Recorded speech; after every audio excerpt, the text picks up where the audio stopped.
mis yma, a dwi wedi bod yn brysur yn hel mwy o flodau eithin, felly heddiw dwi'n mynd i wneud cordial allan nhw, felly diod. Da chi'n gallu iwsio fatha mixes i gwahanol ddiodydd, neu jyst yfed o ar ben ei hun, felly cariwch mlaen i wylio os da chi eisiau gweld sut i wneud o.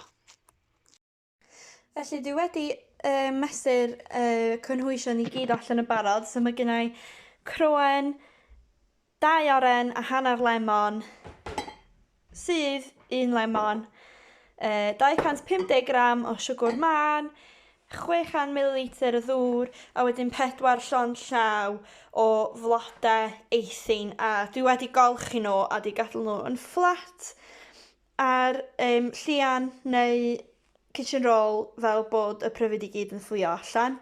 A felly gawn ni symud ymlaen i wneud y ryseit.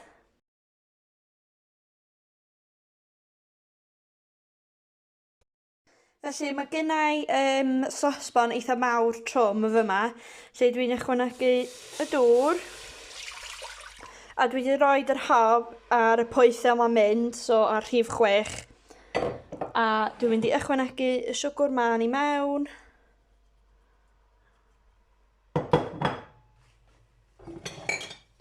a'i gymysgu.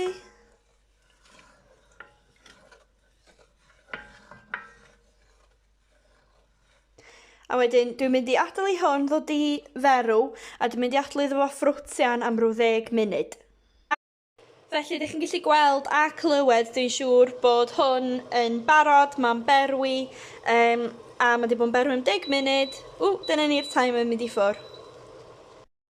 Felly, dwi wedi tynnu y gymysgedd oddi ar y gwres, a dwi'n mynd i ychwanegu y cynhwysion eraill, felly y sydd lemon i mewn,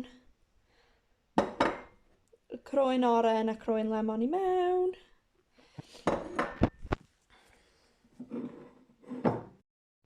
a dwi'n mynd i ychwanegu y blodau.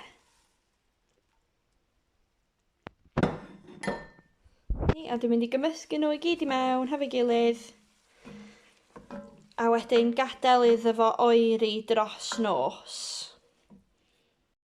Felly mae hwn wedi bod yn socian dros nos, a dwi'n mynd i streinio fo trwy muslin cloth rwan.